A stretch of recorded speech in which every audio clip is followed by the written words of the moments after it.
2011 წლის 25 მარტი მიტინგი სასჯელ აღსრულების სამინისტროს წინ. დაკავებულია 7 ადამიანი. 2011 წლის 4 აპრილი მიტინგი უზენაესის სასამართლოს წინ. დაკავებულია 10-მდე ადამიანი. მეც პატიმარი ვარ, ამ ორ მიტინგს ეს ერთი სახელი აერთიანებს. აქციის მონაწილეები მოითხოვდნენ ციხეებსა და კოლონიებში პატიმართა ცემისა და წამების ფაქტების შეწყვეტას. იმისთვის მოვედი, რომ ვარ ძალიან გამწარებული, განადგურებული. მომიკლეს 20 დეკემბერს ძმა 40 წლის ნომერ 1 საპყრობილედან ორთაჭალის ციხიდან. სასჯელ აღსრულების სამინისტროს წინ პატიმართა მხარდამჭერი აქცია სამართალდამცავებსა და მომიტინგეებს შორის შეხლა-შემოხლაში გადაიზარდა. საპატრულო პოლიცია აქციის მონაწილეებს ყაზბეგის გამზირის გახსნისკენ მოუწოდებდა, რასაც მოპიკეტეების მხრიდან წინააღმდეგობა მოჰყვა. როგორც ახალგაზრდა იურისტთა ასოციაციის თავმჯდომარე თამარ ჯუგოშვილი აცხადებს, აქციის დარბევა უკანონო იყო. აქციის მონაწილეთა რაოდენობა იყო იმდენად დიდი, რომ ბუნებრივად ხდებოდა უკვე გზის გადაკეტვა, თუმცა არც მოწოდება ყოფილა, რომ ასე ვთქვათ, მოწოდების გარშე პირდაპირ პატრულმა დაიწყო აქციის მონაწილეთა შევიწროვება და ფაქტურად აქციის დაშლა, რაც თავისთავად იყო უკვე კანონის დარღვევა. ეს მიტინგი დღევანდელი აქცია არის სანქცირებული, ამიტომ ჩვენ მიტინგი რომ სანქცირებული იყო, ამის დამადასტურებელი დოკუმენტი არსებობს, სადაც აღნიშნულია, რომ აქციის ორგანიზატორებმა გზის გადაკეტვის შესახებ თბილისის მერესა და საპატრულო პოლიციას წინასწარ მიაწოდეს ინფორმაცია. აქციაზე პატიმართა დედები მინისტრ ხათუნა კალმახელიძესთან შეხვედრას მოითხოვდნენ, თუმცა უშედეგოდ. მათი თქმით, ეს განაცხადი სამინისტროში 4 დღით ადრე იყო შესული.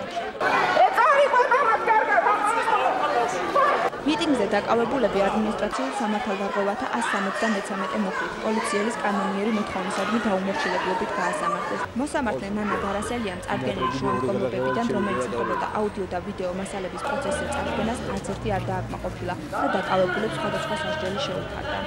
ორ პირს მიუსაჯეს 20 დღით ადმინისტრაციული პატიმრობა და 10 დღით პატიმრობა დანარჩენებს ჯარიმა, თუმცა არ იყო არანაირი დასაბუთება, რატო მოხდა ეს რანჟირება და რა ნიშნით მიიღო სასამართლომ გადაწყვეტილება, რომ მათ ქმედებაში უფრო მძიმე დარღვევა იყო, ვიდრე იმ პირების ქმედებაში, ვისაც 400 ლარიანი ჯარიმა შეეფარდათ. ჩვენ ეს სასამართლო პროცესზე ეს დასაბუთება ვერანაირად ვერ ვნახეთ, ასე ვთქვათ. აქციის მონაწილეების დაკავების შემდეგ გაჩნდა ახალი მოთხოვნა. გაენთავისუფლებინათ მიტინგზე ადმინისტრაციული წესით დაკავებული პატიმრები. ლადო სადღობელაშვილი ერთ-ერთია იმ დაკავებულთა შორის, რომელიც სამართალდამცავებმა აქციაზე აიყვანეს.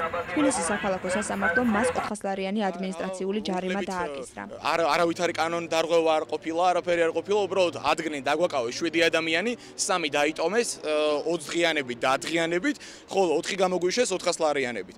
ეს იყო და თქვენ ფული გადაიხადეთ რომ არა, მე პროტესტს ვაცხადებ და ფულს არ ვიხდი მაგალითად, რამე თუ მიმაჩნია, რომ ჩვენი სასამართლო არის თეატრალიზირებული დადგმის, ასე ვთქვათ, სცენა და მეტი არაფერი. ლადო სადღობელაშვილისაგან განსხვავებით, ასევე მიტინგზე დაკავებულ აკაკი ჩიქოვანს 10 დღიანი ადმინისტრაციული პატიმრობა შეეფარდა. ჩიქოვანი ყვება, რომ დროებითი მოთავსების იზოლატორში გაუსაზლისი პირობებია. ციხეში არის ძალიან ცუდი მდგომარეობა. ახლა ციხეში მან და რა ხდება, მაგრამ ჩვენ ვიძახდა იქ იზოლატორში, სადაც ჩვენ ვიმყოფებოდით, არის ძალიან ცუდი მდგომარეობა. არანაირი მოყრობა მანდ კაცობრიობის მიმართ არანაირი ის არ არსებობს. აიდრე კითლერის დროს არ ექცეოდნენ თავიანთ ტყუებს, ისე როგორც ახლა ექცევიან ესენი ჩვენ ხალხს, ქართველი ისევ ქართველს. თუ როგორ აფასებს საქართველოს სახალხო დამცველი სანქცირებული მიტინგის დარბევა ჩვენთვის უცნობია. უკვე ერთი კვირაა პრესამსახურის უფროსს ვთხოვთ ომბუდსმენთან დაკავშირებას, თუმცა უშედეგოდ. სატელეფონო საუბარში პრესამსახურის უფროსმა განგვიცხადა, რომ გამოძიება ამ საკითხზე ჯერ არ დასრულებულა, შესაბამისად კომენტარს ვერ გააკეთებდა. თუმცა იგივეს გამეორება კამერის წინ არის სურვა. დროებითი მოთავსების იზოლატორში ამჟამად სასჯელს სამინისტროსთან დაკავებული კიდევ 3 ადამიანი იხდის. ისინი ახალგაზრდა იურისტთა ასოციაციის დაცვის ქვეშ იმყოფებიან. მომიტინგეები და არასამთავრობო ორგანიზაციის წევრები აცხადებენ, რომ აქციებს გააგრძელებენ, სანამ მათი მოთხოვნები არ დაკმაყოფილდება. ჯერჯერობით უცნობია გაითვალისწინებს თუ არა მათ მოთხოვნებს შინაგან საქმეთა და სასჯელ აღსრულების მინისტრი. ისინი კომენტარს ამ თემასთან დაკავშირებით არ აკეთებენ.